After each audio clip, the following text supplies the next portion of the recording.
All rise.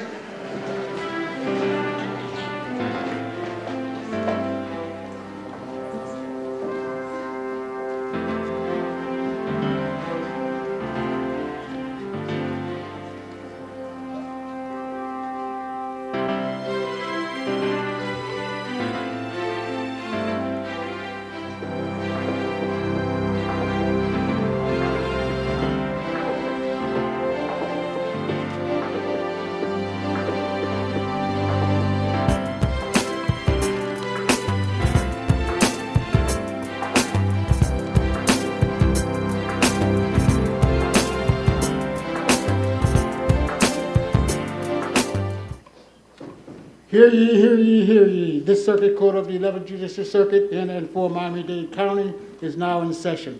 The Honorable Judge Nushin Savior presiding. All persons having business before this court, come nigh and you shall be heard. God save the United States of America and this honorable court. Thank you, Lair. And just FYI, this is our 17th investiture in just over 6 months. And I think that while we were new at this, Larry, I think we're now got it down pretty well. So thank you. Good afternoon, family, friends, guests here in the overflow rooms, and all of our virtual guests. Welcome to this investiture of the Honorable Cristina Rivera Correa as County Court Judge of the 11th Judicial Circuit of Florida. Please remain standing as we ask some very special guests to come up and lead us in the Pledge of Allegiance. This could be, I know I've said it before, this could be the cutest one yet. Judge Rivera Correa's children, Colette, age 6, who is in charge of this operation, and twins, Marcel and Margot, who are age 3.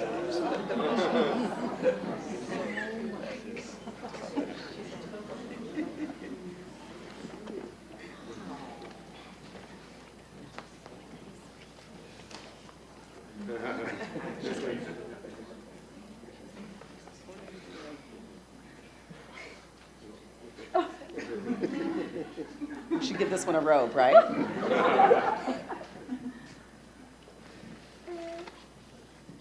I pledge allegiance to the flag of the United States of America and to the republic for which it stands, one nation, under God, indivisible, with liberty and justice for all.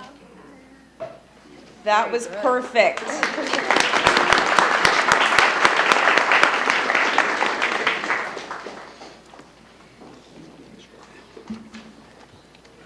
Now, as we continue to remain standing, please welcome Father Links Solomon from the Cathedral Basilica of Sacred Heart in Newark, New Jersey, the judge's family friend.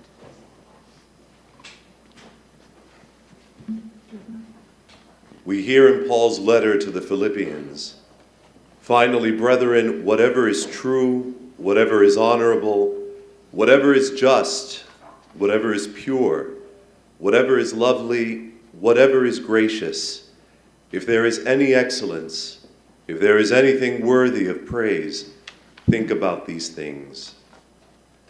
Let us pray. In the name of the Father, and of the Son, and of the Holy Spirit. O God of justice and truth, we beg you to bless this day in which the Honorable Cristina Rivera Correa will be invested as a judge for Miami-Dade County. We beg you, Lord, to grant her the gift of recognizing truth, pursuing justice, aiming for purity in her actions, and doing it all in excellence. Grant her the gift of thinking about these things and remembering that all she has received has come from your hand, so that it may be to your praise. Grant her success in the exercise of her office that will be unparalleled if it finds its origin in you. May Our Lady, Mother of God, intercede for her daughter and grant her the virtues she herself possesses now and when she walked the earth. We ask this through Christ our Lord. Amen. In the name of the Father, and of the Son, and of the Holy Spirit. Thank you, Father. On this very special day, we have special guests with us here in person and out there on our YouTube channel. And I'm going to ask in vain that you hold your applause. 17th time's a charm, I guess. So thank you and welcome. Judge Darren Gales, our alum from the County Court and Circuit Court, and now with the U.S. District Court, Southern District. Welcome home, Darren. Judge Bronwyn Miller, and I think Judge Fleur Labrie might be with us virtually. And oh, she's here, right in front of my face. Judge Fleur Labrie, Judge Monica Gordo, and Judge Alex Boker, all alums of our circuit, but now on the 3rd District Court of Appeals. And also here, Judge Frank Shepard, retired Chief Judge from the 3rd District Court of Appeals. I don't think I should even mention his name. You all know who he is. He needs no introduction. He is clearly loves us the most. Justice John Coriel from the Florida Supreme Court, our very own Supreme Court Justice in Residence. Retired Judge Martin Zilber. There he is. Paul John Scanziani, past president of the Coral Gables Bar Association, and the current president, P.J. Mitchell. Dax Bayo, immediate past president, Miriam Soler Ramos, president, and Diana Artiaga from the board of directors, all from the Cuban American Bar Association. Thank you all for being here. Allison Leonard, director of the Florida Association for Women Lawyers, Miami-Dade chapter. There she is.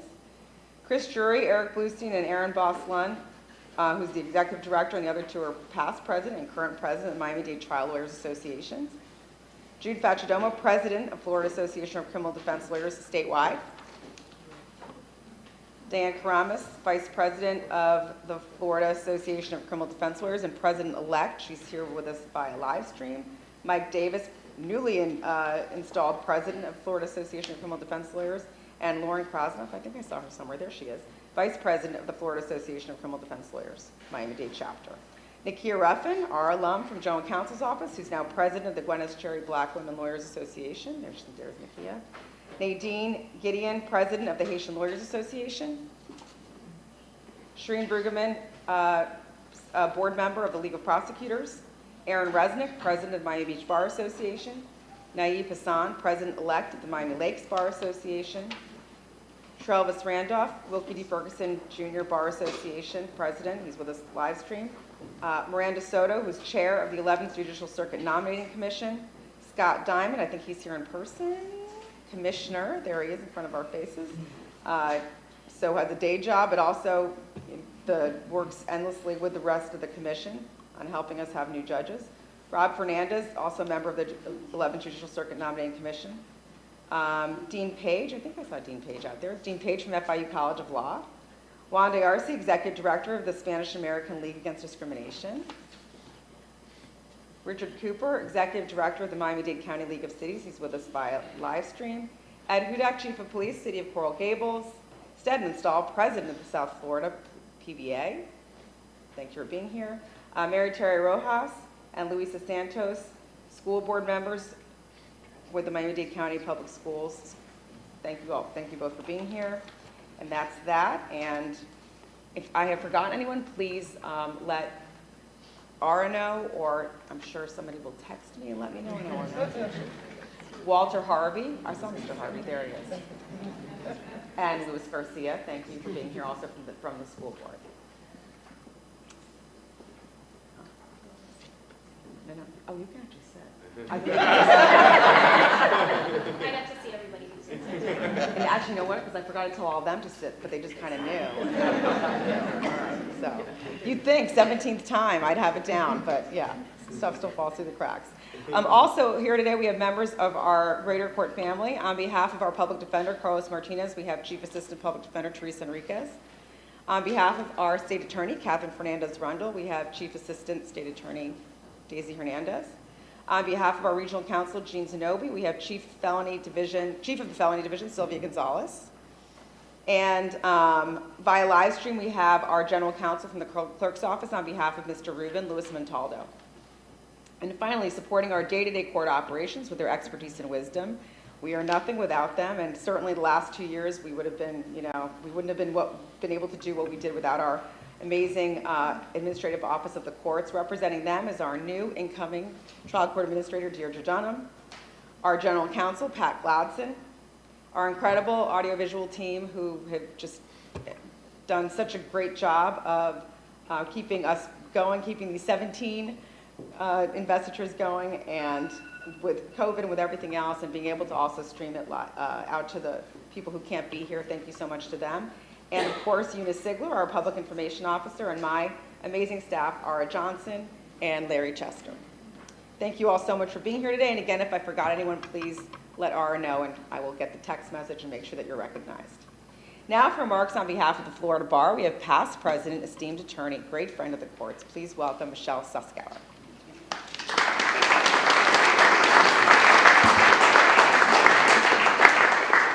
Good afternoon, everyone. Chief Judge Safey, esteemed members of the bench, family and friends, both here and virtually, of Judge Correa.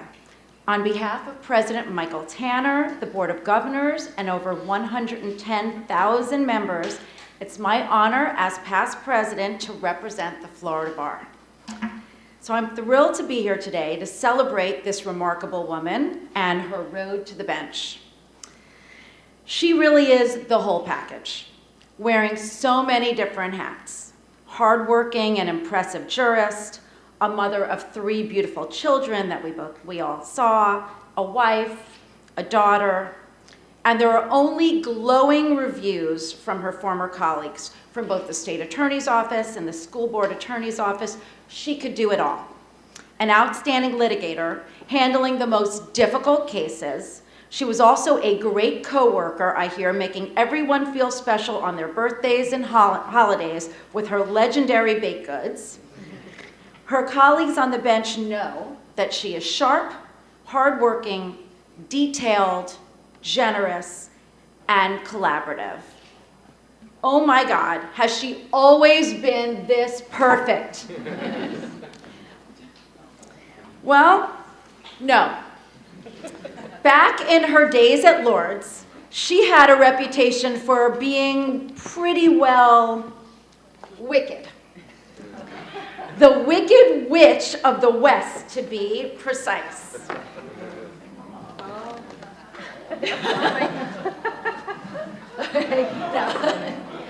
Okay, and she, according to the Scarecrow, is the Scarecrow here? Here's the Scarecrow, and according to the Scarecrow, she was wickedly good. I just want to make sure that everybody can see this here and at home, okay? Yes, I brought these down from Palm Beach County on the train, okay? All right, so we need to put these right here so everybody can see, just in case you didn't get. And there you go, okay. Now, she had stellar reviews in The Wizard of Oz, and as I said, she wears many hats. This one may have been a little pointy. But seriously, we do know that the judge is truly dedicated to serving the public, for trying her best every day to get it right for this community, making the world a more just and righteous place. Judge, you have joined a very, very special bench that I love very much, filled with some of the best and brightest in Florida, and you are a fantastic addition. Continue to make us proud every day. We know you will. Congratulations.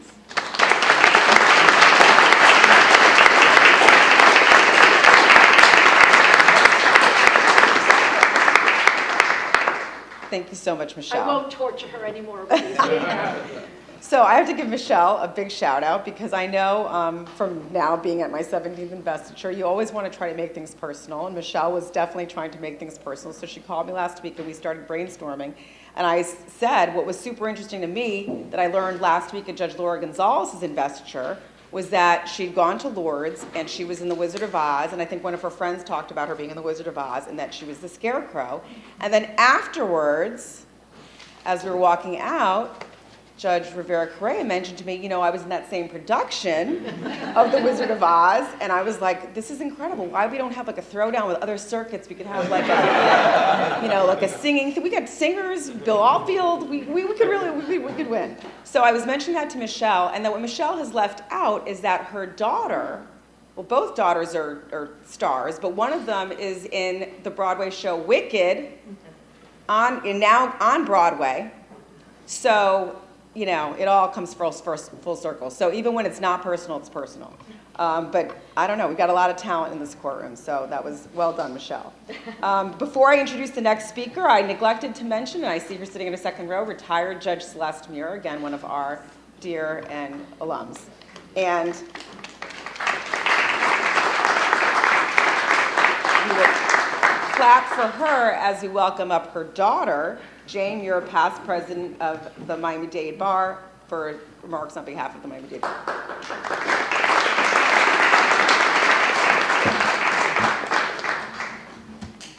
Fun fact, my mom was president of the Young Lawyers when she was pregnant with me, of the Dade County Bar. May it please the court, judges, friends, and family. Some people pursue leadership roles because they seek to fill a desire for fame, money, or power. A servant leader, on the other hand, aspires to serve first. The difference manifests itself in the care taken by the servant leader for other people's needs and the growth and well-being of their communities. Although Robert Greenleaf officially coined the term in his essay, The Servant as Leader, in 1970, the idea of servant leadership is ancient. Philosophers such as Lao Tzu, Chanakya, Cicero, Plutarch, and Xenophon explore the concept in their writings, and it appears in many religious texts such as the Bible. According to research published in the International Journal of Leadership Studies, there are 5 primary qualities of a servant leader. They value people, they care, they demonstrate humility, they listen, and they are trusted. Cristina Rivera Correa has always demonstrated these qualities that make her inspire others to get together, and qualities that make her ideal for the bench. Judge Rivera Correa learned to bring people together at an early age. I know from experience. Her parents, Cristina Agudo and Raul Rivera, threw the best birthday parties in elementary school. They wrangled dozens of 7-year-old girls and at least 1 or 2 little brothers, including Christina's brother Luis, to cruise around town in a limousine or ride rickshaws around Coconut Grove. As she grew up, her community service and values earned her the recognition of Miss Carnival of Miami for Kiwanis of Little Havana. She volunteered in the children's summer camp as well as with food distribution events for the needy. And she was elected by her fellow students to speak at FIU Law commencement. In her speech, she mentioned every one of her classmates and their personal story. Judge Rivera Correa actively demonstrates her servant leadership in her professional and personal life alike. At the school board, she was known as the unofficial event coordinator for the office. When she joins a new neighborhood, she knocks on all of her neighbors' doors, gets to know them, and stays in touch even after she's relocated. She's the person who starts the WhatsApp group and coordinates the Thanksgiving potluck. With her family, husband Nicholas, children Colette, Marcella, Margot, she is known for making special chocolate croissants every year for the holidays and delivering them door to door to her neighbors, our local firefighters, and first responders. Coordinating this family is no small feat. Nick is one of 8. When we recently met for coffee, her brother-in-law, Jean, happened to run into us. I guess that's probably not uncommon for a family of 8. And he said, even with 8 of us, she is the cornerstone of the family. Cristina Rivera Correa has people and purpose in her heart. She truly cares about the community she serves. She demonstrates kindness and concern. She's humble, recognizing that accomplishments require a team effort. She listens receptively and non-judgmentally, and because she truly wants to understand and learn from others. And she is trusted because she's authentic and dependable. Cristina Rivera Correa is a true servant leader, and her many qualities make her an asset to our legal community and our bench. On behalf of the Dade County Bar Association, we present this ceremonial constitution and a very heavy marble croissant making tool that I am afraid to unwrap. And welcome you to the bench, Judge Rivera Correa.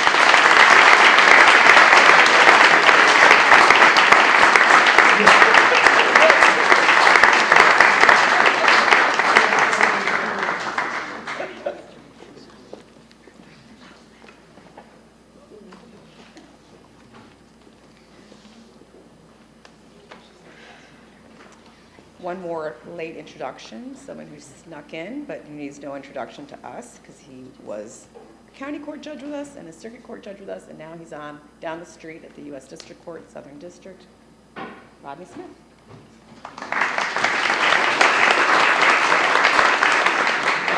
And we have some plaques commemorating this day to hang on your walls. You've been waiting 2 years for these, but you also have those posters of yourself from the Wizard of Oz to hang on to. So from the Cuban American Bar Association, from the Conference of County Court Judges, from the Spanish American League Against Discrimination, and also from the Gwyneth Cherry Black Women Lawyers Association. So lots of swag for you today, Judge Rivera Correa. And now for personal remarks on behalf of the judge's family and friends, please welcome Alejandra Correa Miller, the judge's sister-in-law.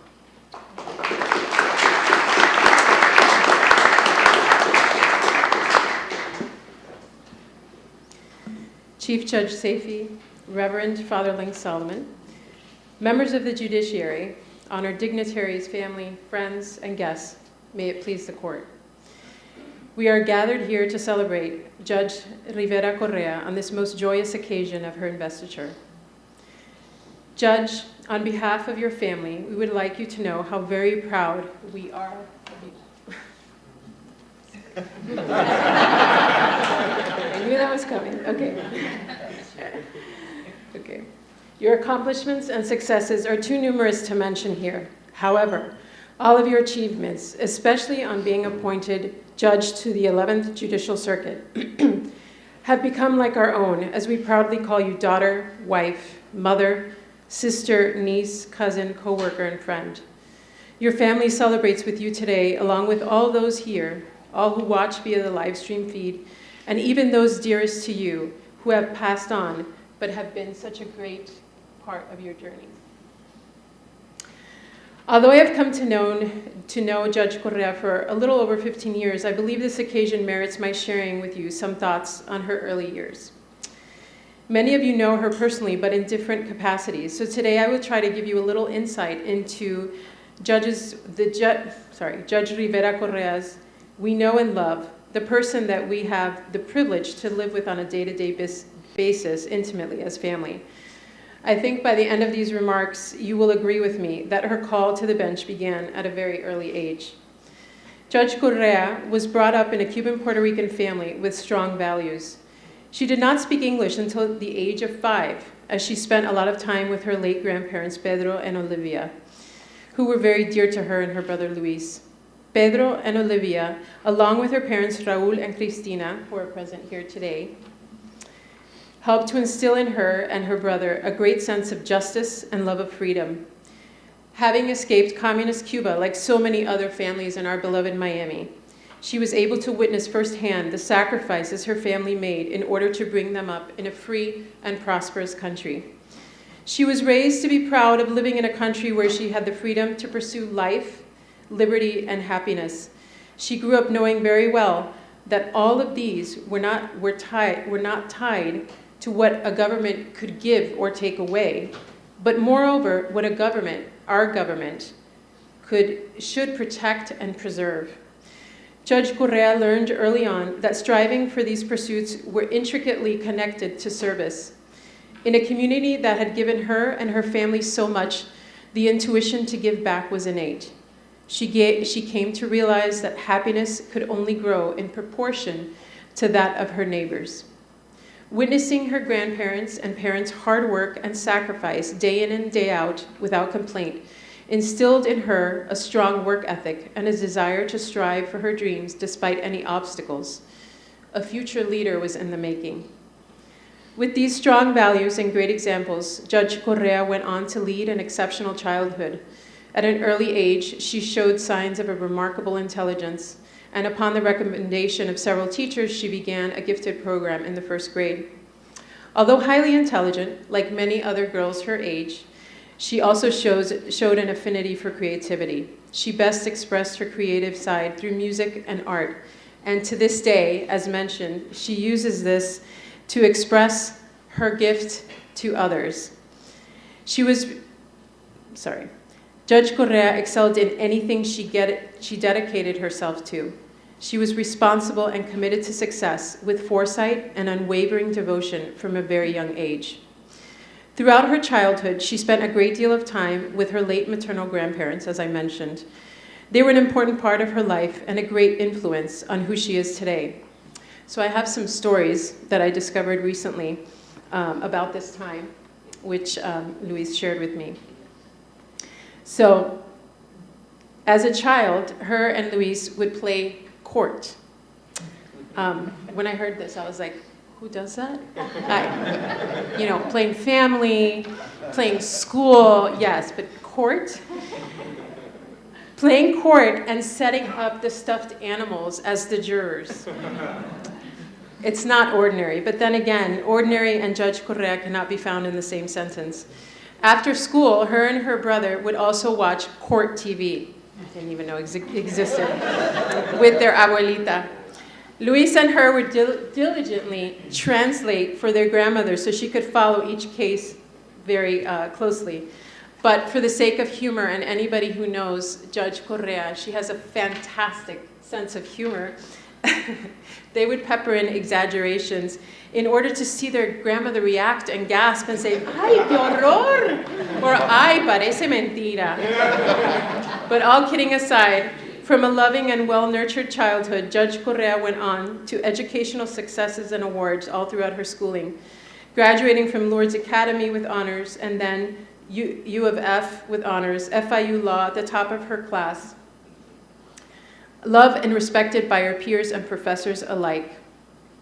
I don't know what it is about her that everything she does looks so effortless, but in truth, her hard work and perseverance are what drives her forward. Service and the love of her community are her impetus, and today is a testament to that. So I'm not going to bore you with her glowing accolades after graduation, but I need to mention without fail that Judge Correa was the first female FIU law graduate to be appointed to the bench by a governor, a first for our current Governor DeSantis. She was also the first from Dade County Public School Board Attorney's Office to become a judge, as well as the first attorney to secure a verdict at the school board, in the school board's favor after 20 years. So many firsts that I shouldn't bother mentioning in continuation. However, I must mention that one of the firsts that we are most proud of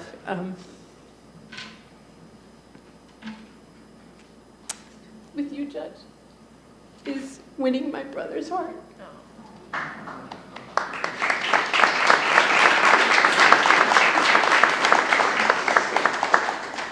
So now that I've given you a tiny glimpse in her personal life,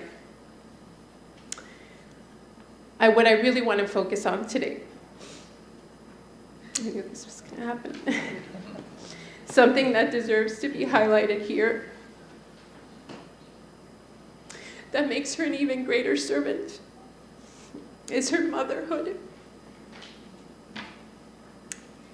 We live in a society today that relays all too commonly a message to young women that success comes at a price, and many times that price is family life. Many women reach a point in their career where they feel they have to choose between family and success. My makeup is probably all over my face. It's okay. Judge Correa busts that myth clearly out of the park.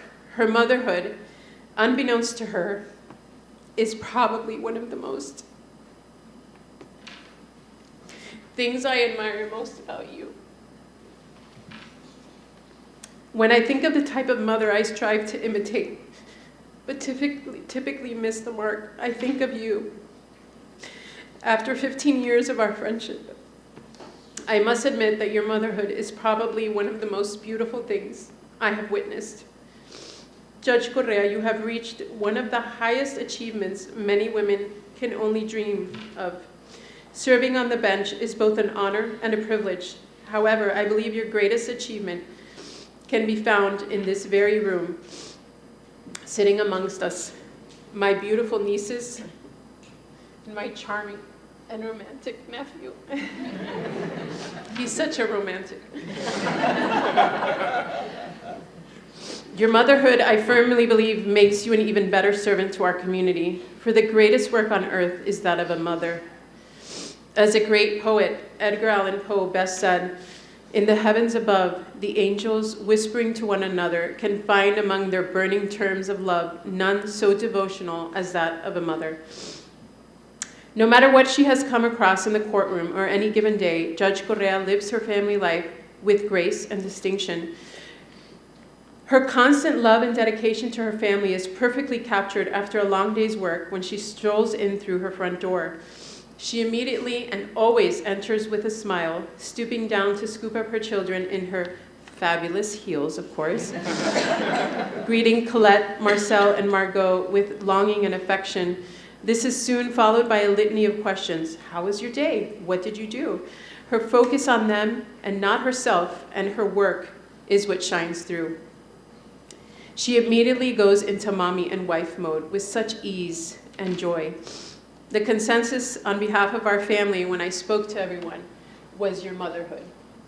As I almost fall.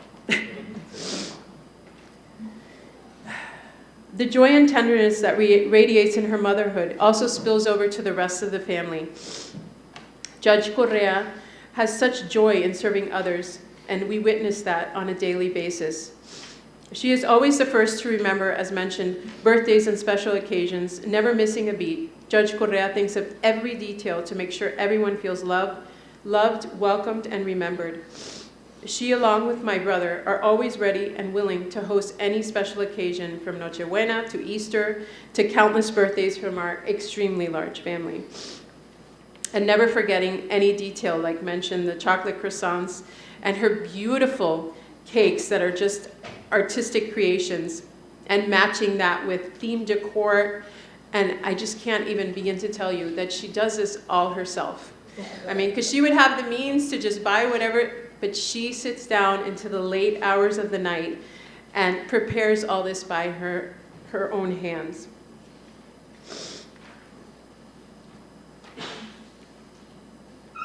You never cease to amaze me, Judge Correa, as your children agree with me. As my mother says, es una detallista. Her life is a life lived for others, and there is no greater attribute for a servant leader and mother. Thank you, Judge Correa, for your magnificent example of what it is to give your life to serving others. St. Pope John Paul II has a great quote on the meaning we find when we give our lives in service to others. We cannot fully find ourselves except through a sincere gift of ourself. I think it is safe to say that, Judge Correa, you have found your true calling, both in your family and in your service on the bench. Thank you, Your Honor, for your dedication, your encouragement, and your love. Thank you for this opportunity to speak on behalf of the family. It is both a privilege and an honor to be here to commend you for your achievement in being appointed to the bench. We love you, and may God bless you, and may God bless America.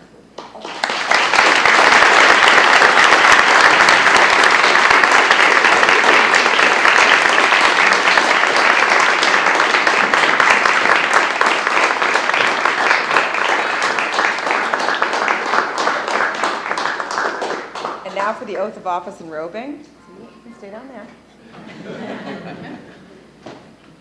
Justice John D. Coriel from the Supreme Court, please come on down to join the judge and her family at the podium. Welcome back up. Cute kids, Colette, Marcel, and Margot. Husband Nicholas, mother Cristina Agudo, father Raul Rivera, and brother Luis Rivera.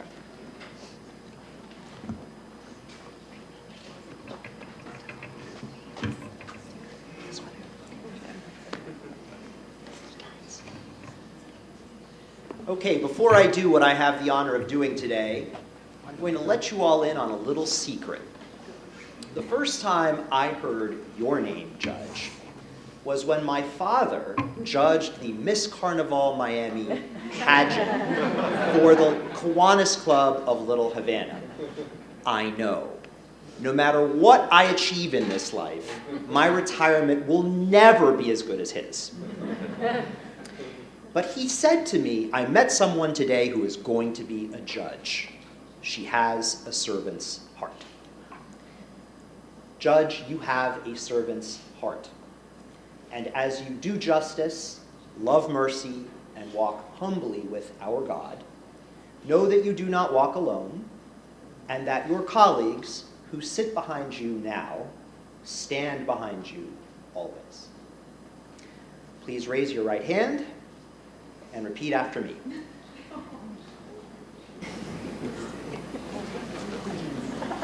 I do solemnly swear I, Cristina Rivera Correa, do solemnly swear that I will support, protect, and defend that I will support, protect, and defend the Constitution and government of the United States the Constitution and government of the United States and of the state of Florida, and of the state of Florida, that I am qualified to hold office that I am qualified to hold office under the Constitution of the state of Florida, under the Constitution of the state of Florida, and that I will well and faithfully perform and that I will well and faithfully perform the duties of Judge of the County Court the duties of Judge of the County Court of the 11th Judicial Circuit of the 11th Judicial Circuit of the state of Florida, of the state of Florida, on which I am now about to enter. on which I am now about to enter. So help me God. So help me God. Congratulations.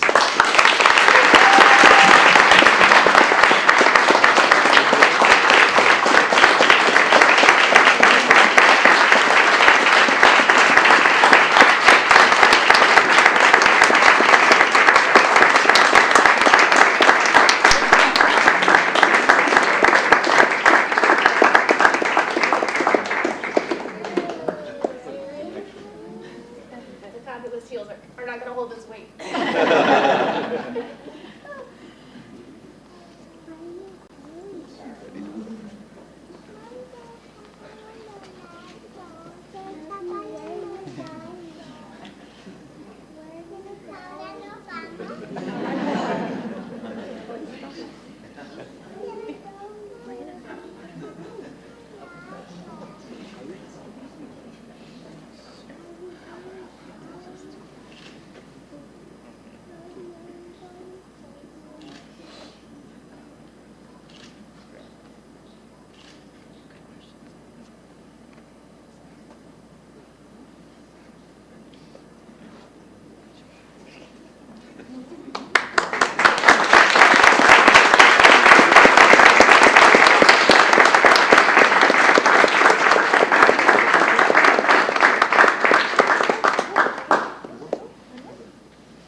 So Colette had her hand up during that oath, so Justice Correa, I don't know what that means. Is she a judge now too? Sign her up. She's in.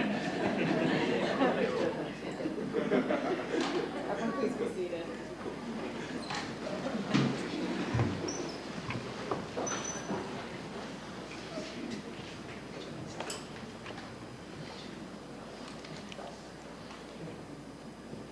Good afternoon, everyone.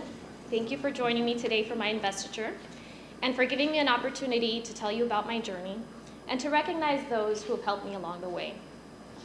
I promise I will not keep you here any longer than necessary, minus that robing, which I think was the longest robing you've all witnessed. Never mind the questions of, can we go home yet? But in all seriousness, my children, the twins don't speak English yet, so they learned the Pledge of Allegiance for today. And my 6-year-old daughter learned English when she started school at age 3.5, and one of the first things she learned was the Pledge of Allegiance. So, gracias Colette, Marcel y Margot por practicar y recitar el Pledge of Allegiance tan bonito. Thank you to both of my chief judges, Judge Bertie Soto and Chief Judge Nushin Saifi, for holding my hand through this process, literally right now, just a few moments ago.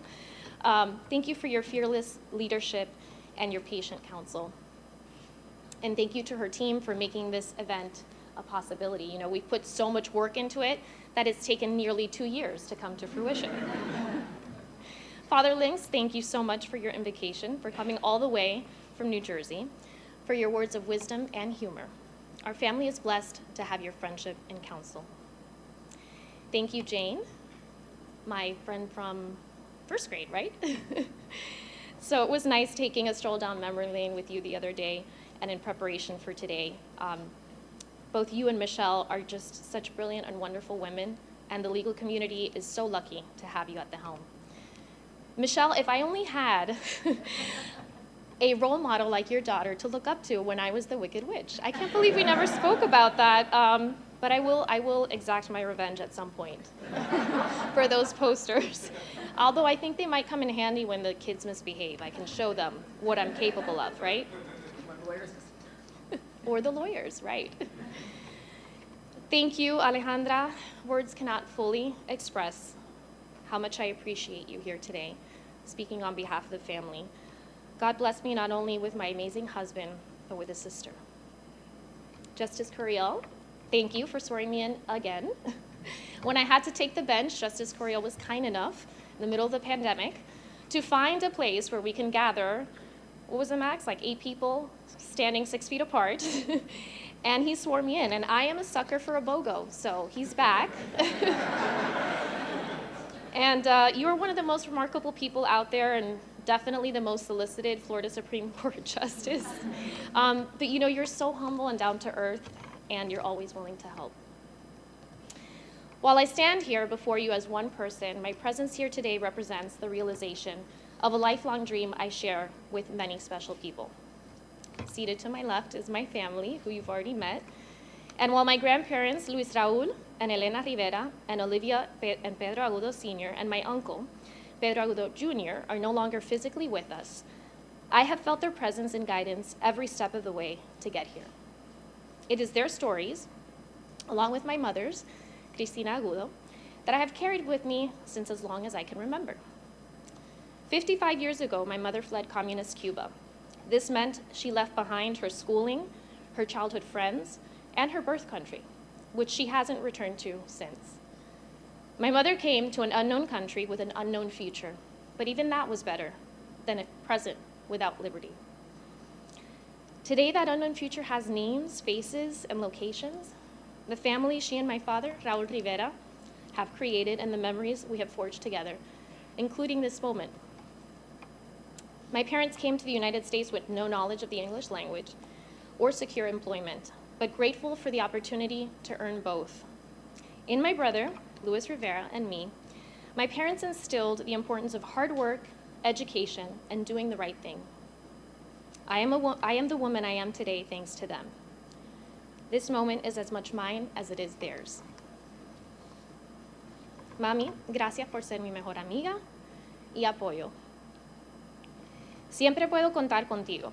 Has venido a mi rescate tantas veces que he perdido la cuenta. Las lecciones que me has enseñado y el amor que me has demostrado durante mi vida me han formado y son parte de mi ser. Tus nietos y yo te adoramos porque eres todo para nosotros. Dad, thank you for always being there for me, for making every moment growing up an opportunity to teach, and for fostering in me a love of learning. One of my greatest pleasures has been to relive these moments when I see you with your grandchildren.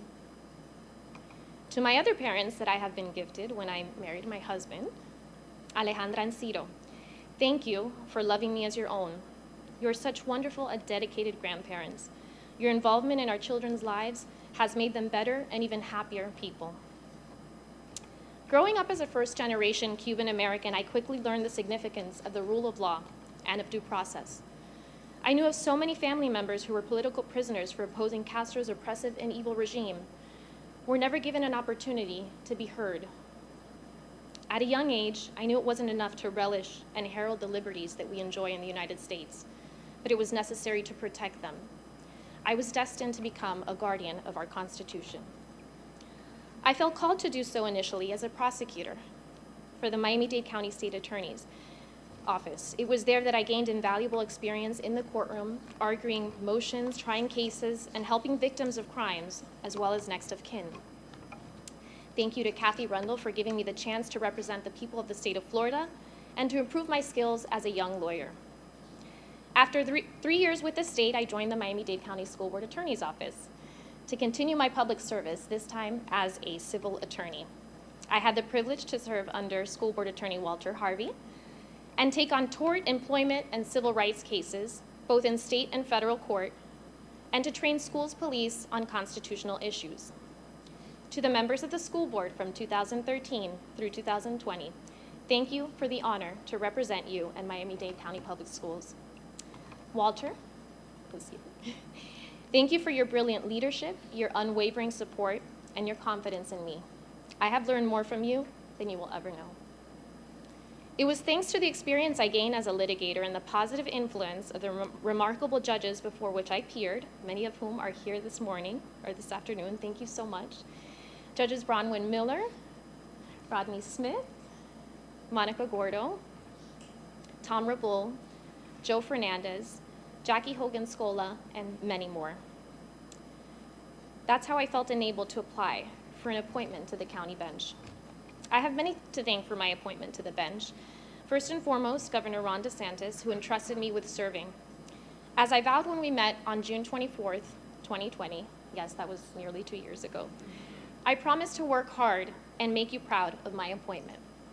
I am grateful for the counsel Joe Jaco, James Uthmeyer, and Nick Primrose lent the governor during his decision to fill this vacancy. To the members of the Judicial Nominating Commission of 2019 and 2020, thank you for taking the time to get to know me and for honoring me with a nomination. Thank you, Judge Cristina Rivera, for encouraging me to apply. And to all my former employers, educators, judges, opposing counsel, and members of the community who offered me advice and backing during the application process. The outpour of support was truly humbling.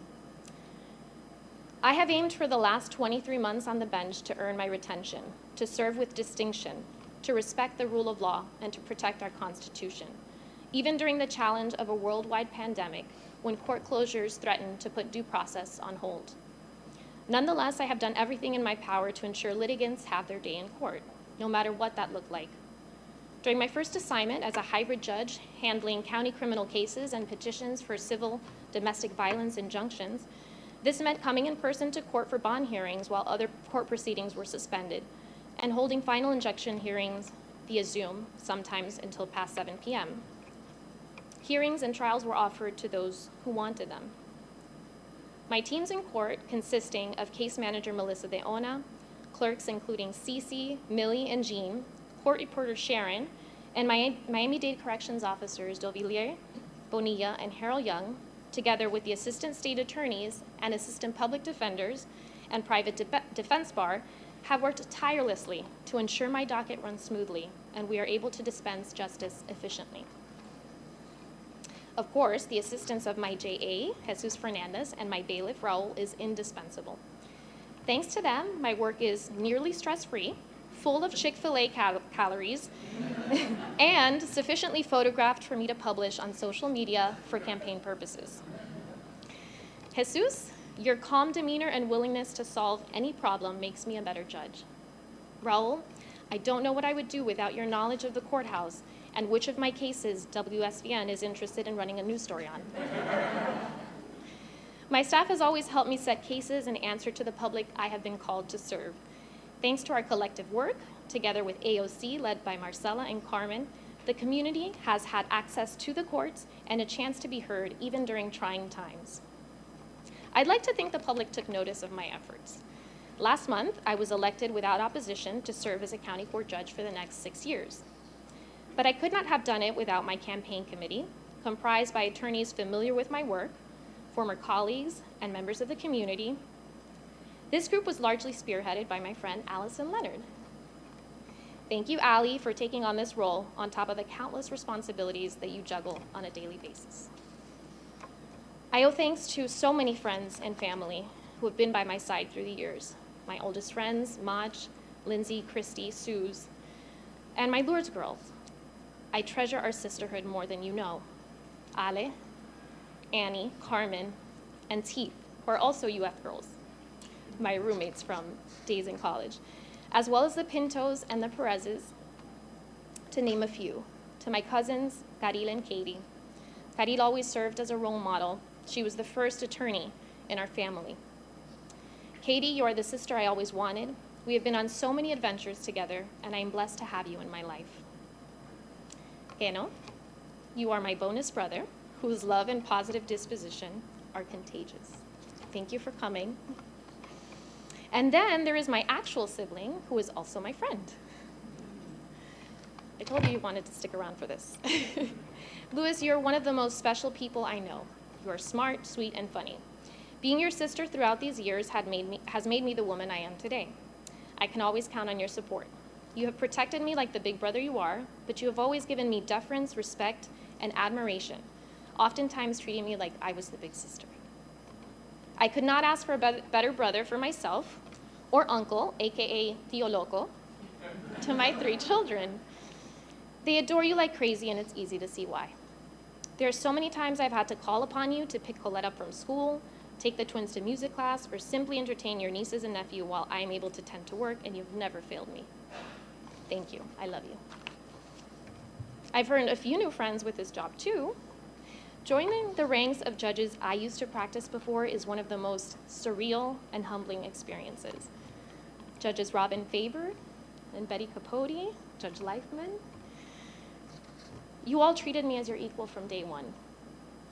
Your guidance, along with that of Judges Carol Kelly and DJ Kanaba, have been instrumental in my success as a judge. To my colleagues on the bench, Judge Leifman, you've offered me words of wisdom and hours of coverage. Thank you so much.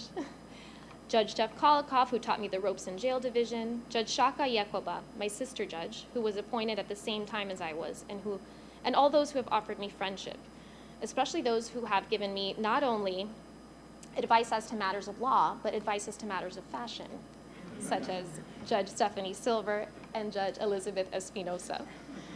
Thank you, Lodi Jean, Robert Watson, Gina Beovides, Raul Cruz, Carlos Gomez, Jason Demetrius, Betsy Alvarez Zane, Miriam Lair, and Linda Stein, just to name a few.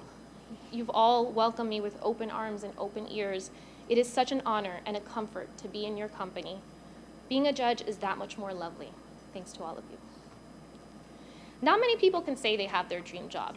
I don't take the fact that I can for granted. There's so many moments since my appointment that I've thought, is this real life? Do I really get to do this? But what makes my life most incredible are the people who surround me every day. My husband, Nick, and I met my first year in law school. He may not have been fully aware of what he was getting into, but he had an idea. Nick is a contractor. I always get the question, is he also a lawyer? No, I want to win all the arguments at home. And he knew this, he got into that, and not only did he support me for that, he supported me when I decided to become a judge. And although I'm confident that he does not regret that, I did see the look of relief on his face when he realized I don't actually wield a gavel. As for me, Nick, you are the best decision I have ever made in my life. You were always by my side. We promised we weren't going to cry, right? Okay. I'm going to hold up my end. You both anchor me and elevate me. You believed I could do this before I did. So we started off as 20-some-year-olds, going to school, working at the same time, living at home with our parents. And look at us now. We have created a beautiful family and worked hard to provide for them.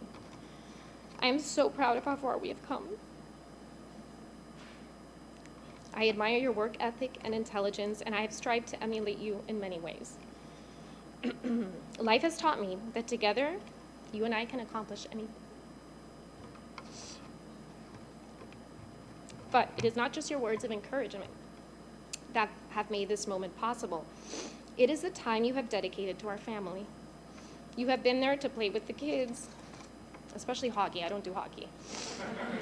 Cook the dinners, read the bedtime stories. You were there every time we needed you. Knowing the kids could not be in better hands has allowed me to attend those meetings, stay later at trial, speak at events, and otherwise pursue and enrich my career. Thank you for helping me serve the community at large by taking such good care of our little community. I love you. My children are the most significant motivating factor for what I do. They are the reason I get up in the morning, figuratively and literally, some days earlier than others. They have helped me be a better judge by teaching me patience and compassion. They have all treated me so well, trying to understand my purpose, rarely complaining, except today a little bit, and always demonstrating admirable resilience. It's difficult to leave my children in the mornings each day, even if it's to come to this dream job. And sometimes it's hard to justify being away from them, but the closest I've come to doing so is this. While I love what I do, I love who I am because of what I do. The struggles I have endured to earn and maintain my trade have made me a stronger, braver, and more equipped individual, a better version of myself, and a better mother to my children. All I hope is that when my children are old enough to understand my choice and why I made them sit quietly for this amount of time, they will be proud of their mom and strive to protect what they've worked hard to earn. Colette, this one's for you. I am so proud of you. You are a wonderful daughter and big sister. You have earned all A's in your first year of elementary school. Coincidentally, today is career day at your school, but you are spending it here with me, learning more about mommy's career as a judge. You have come to work with me and seen what I do, and you know how important my career is and how happy it makes me. You know that song we like from the movie Sing 2? It could have been me. Yeah? I'm not gonna sing, although some other time. Well, my wish for you, Colette, is that you, as the song goes, will never look back and say, that could have been me. I know you can do anything if you continue to work hard and follow the rules. Just please don't, as the song also goes, go out in a blaze of glory, because that sounds dangerous, okay? My son Marcel is witty and yes, romantic. He makes me feel like the most important person in the world, and every day with him is an adventure. We are already seeing his passion, and even more importantly, his dedication to sports. I am so impressed by his many accomplishments, such as his ability to do a cartwheel and roller skate. Not at the same time, though. I know he's destined for big things. Marcel, are you awake? Marcel, te amo, te amo. Margot is sleeping. Okay. Her name means pearl, which is appropriate because she was our little surprise jewel of a baby B of our twins. Her kindness and tenderness brighten even the toughest of days. Although she hasn't started school yet, she loves to practice her writing, coloring, cutting, and pasting, declaring to me that she is doing homework. I hope she continues to love learning and excels in her education. Margot, you'll see the video of me telling you later, te amo. So you see, with motivations like these, I assure you, I will strive to continue to serve our community to the best of my ability. I promise that every moment of my term will be an opportunity to make my children proud, to protect our Constitution, and to honor the sacrifices my parents made for me. Thank you.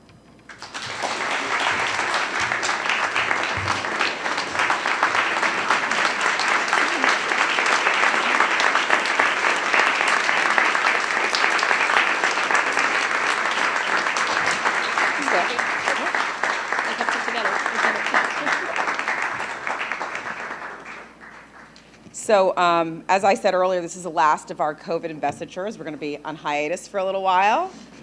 I know you guys aren't going to miss me, because I'm definitely not going to miss hearing my voice over and over again. But one of the things that Judge Correa said that just popped into my head was that she started right in the middle, really, I don't want to say the middle, the beginning of the epidemic and of the pandemic. And she was coming to work, and I was the administrative judge in the criminal division, so we were in the same building. And I was coming to work, and I didn't really know her very well. And, you know, during the pandemic, I don't know about the rest of you, but some of us were dressing a little bit differently than we dress before the pandemic and now. So I was sort of, the good part of the pandemic for me was that I could get to work with no traffic, and the hair was usually up here somewhere. There was no makeup on. I would say jeans every single day, and definitely comfortable shoes. And she came in, this is not different. She looks like this all the time. So I meet this person in the elevator, and I'd already talked to her, I think, on the phone, or we had texted, but I'm like, my God, who is this? Someone needs to tell her she's not supposed to dress like this at work during the pandemic. She's making the rest of us look bad. And then I don't remember who it was, but one of my colleagues and friends said, oh, do you know her? Do you know if she has kids? And I was like, no way does she have kids. You don't look like that and have kids. And I'm also the mother of 3 kids, and I had twins, and I'm not gonna lie, I don't look like that ever. Certainly not when I was in the thick of it when my kids were little. My kids were home from college, and I couldn't get out the door looking like that. So then one day I see her actually in the garage, not in the elevator, but pulling in, and she's pulling in this, what my car used to be, which my friends used to call Truckosaurus. It's the car that you drive when you're a working mom, and you don't want to drive a minivan because you're too cool for the minivan, but she was driving just an SUV the size of China, and I used to drive a Ford Expedition. I'm like, wait, no one drives that unless they have to. I'm like, she must have kids. Then I find out that she's got 3 kids, and so now it makes sense because now I know these witch powers. It's magic that keeps it all going. So congratulations to you, and joining honestly the ranks of working motherhood. It is a good club to be part of, but you are already knocking it out of the park, so no worries there. But I just want to say thank you to all of you for being part of our court crew for the last 2 years, and we've all been through a lot, and the investitures have really been a breath of fresh air, and I'm so happy that we've been able to pull them off because it was touch and go there for a while. I got a lot of calls at the beginning. Nushin, are you really going to do this? And I'm like, yeah, I'm really going to do it. And then people would text me and be like, no one's wearing masks in the crowd. What's going on over there? Because they'd watch on YouTube, and we made it through.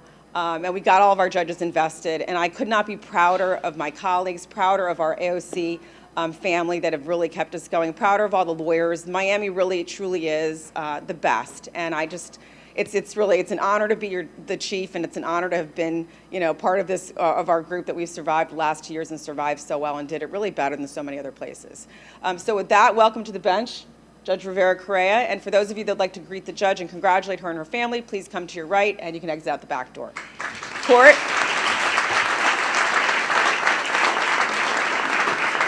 is in recess, and I guess we'll be back with investitures, I think, sometime in January.